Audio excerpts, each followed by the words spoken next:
Mr. President, obviously the images coming out of Ukraine and the heroism that we're seeing is inspiring people all across America, all across the world, and it's spurring governments to action, appropriate action. Just the other day, there was a world leader in charge of one of the world's most important countries who was spurred to action despite his country and his government having a left-wing leaning. He made announcements, historic, remarkable announcements that not only stunned his country but stunned his world about the importance of a strong defense, military defense, about the importance of being realistic about energy policies. No, Mr. President, I'm not talking about President Biden, unfortunately. I'm going to get to that. He missed a huge opportunity to do just that.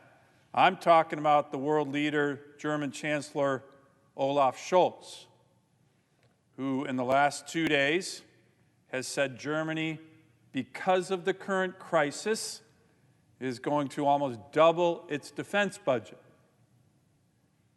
to achieve its 2% GDP portion of national defense within the next year or two. Huge, stunning announcement by the Chancellor.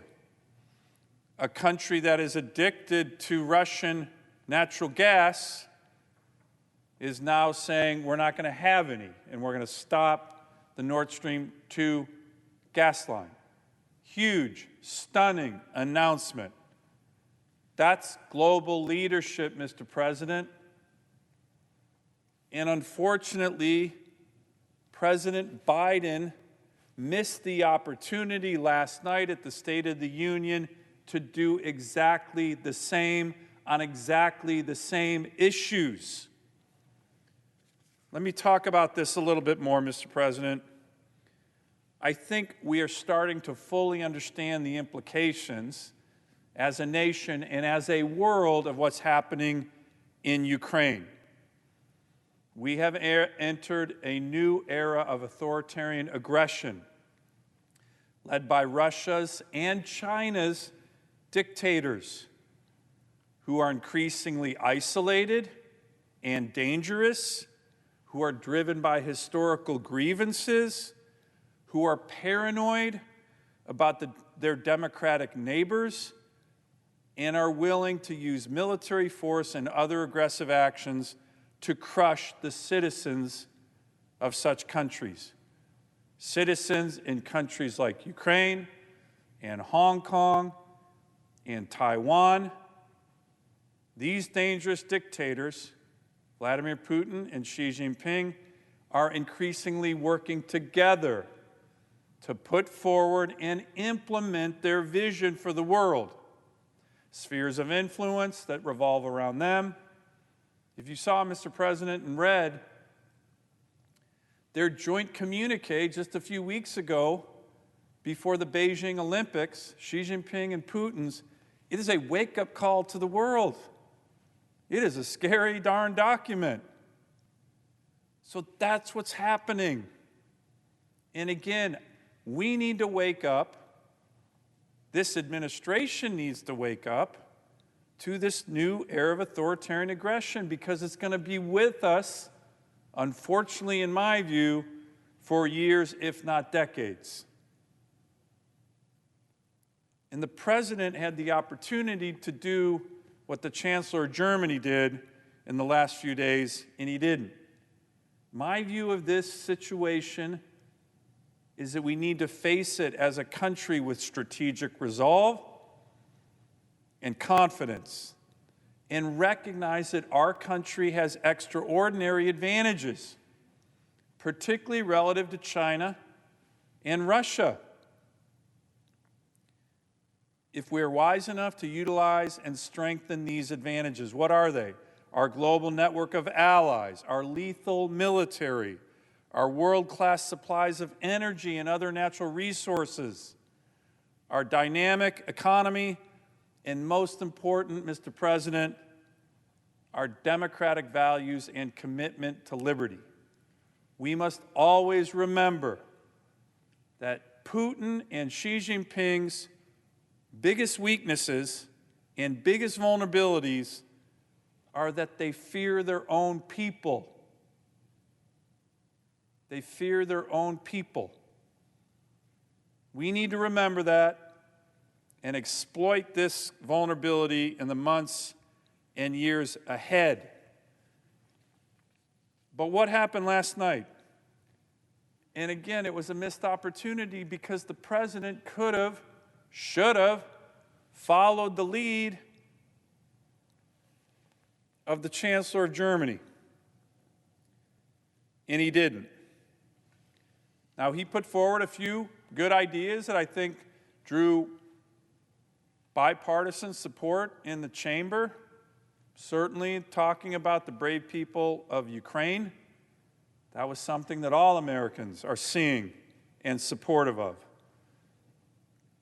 Also, the president's commitment to defend every inch of NATO territory, I think, is an important red line that he drew last night.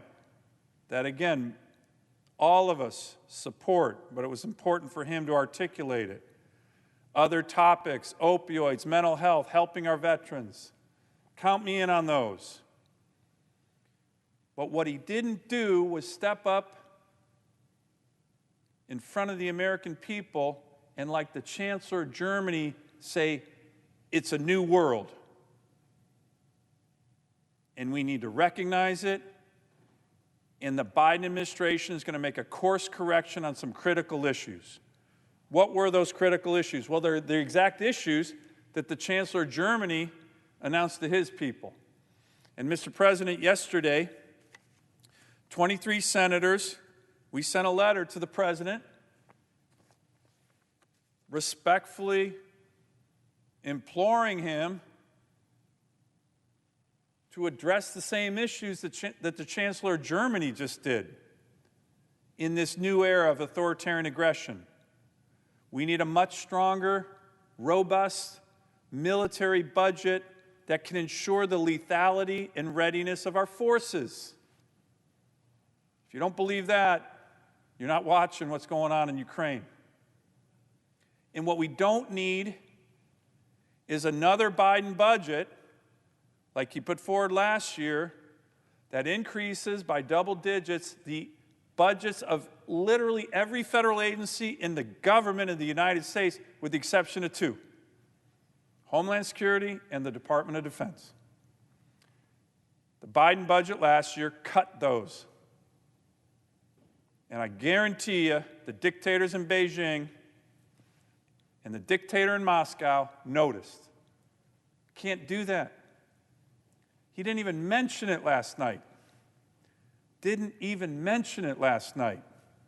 And I guarantee you, the dictators in Moscow and Beijing noticed. So did our European allies, which is, again, why what the Chancellor of Germany did was so extraordinary.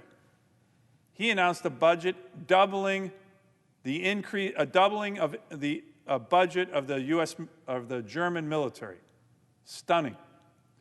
But Mr. President, the other area that we suggested strongly to the President of the United States to address to the American people in this new era of authoritarian aggression is energy. And in our letter to the President yesterday, we respectfully called out the President and said, with respect, Mr. President, you recently told the American people in a press conference that your administration was using, quote, every tool at our disposal to protect American families and businesses from rising energy prices. But that is not true. It is not true. And the whole world knows it. Heck, the administration knows it. So we suggested 12 actions that the President of the United States could take and announce at the State of the Union that would help us with regard to energy, bring down costs, put American energy workers back to work, and not let Putin blackmail European allies of ours with energy and continue to use it as a weapon. We asked for a course correction on the Biden administration's energy policies, which from day one have focused on restricting, delaying, and indeed killing the production of American oil and gas. All of this has had the predictable result, the catastrophic result of driving up energy prices at the pump and in home heating for American citizens, enormous increases, hurting working families, increasing pink slips for American energy workers like those in my state, the great state of Alaska, and again, in the current crisis, significantly empowering our adversaries, especially Vladimir Putin, who has used energy as a weapon against our allies for decades. So, Mr. President, I'm not going to go in to each one of the topics that or the actions that we suggested the President of the United States take, with the exception of one, because it is so apparent that we need to do it, and so apparent that the President should have announced it last night, that I want to just briefly mention it again here. We called on, and today in a press conference, many of us called on, many Republicans and some Democrat senators now have called on the Biden administration to undertake sanctions and an embargo against Vladimir Putin's strongest weapon, his export of natural gas and oil. Now, many people are saying, well, you can't do that as it relates to our European allies. What we're saying is, we understand there's challenges there. We're not talking about Europe. We're talking about the United States of America. Mr. President, I want you to understand these numbers. Right now, we're buying an average of almost 700,000 barrels a day of Russian oil. By the way, that number has increased 35%, actually over 35%, during President Biden's first term. At the same time, the Biden administration is going to states like mine saying, we're going to try and shut down Alaskan oil production. Does anyone in America, does anyone in the U.S. Senate, does anyone in the Biden administration think that that makes sense? Increase imports of Russian oil to the United States while shutting down the production of American energy. And they're doing it. We all know they're doing it. Heck, they know they're doing it. It makes no sense. In the last year, imports from the United States paid for that went back, oil imports of Russian oil, paid for in the United States, going back to Russia, put $17 billion into Putin's war chest. $17 billion. So, Mr. President, a number of us, like I said, Republican and now Democrat senators have been saying, this is nuts. We're trying to sanction Putin. We're trying to isolate Russia from the global economy, and there's this giant loophole, and it's coming right to the United States. We're paying for hundreds of thousands of barrels a day of Russian oil going back to Putin, and they're still trying to shut down American energy production.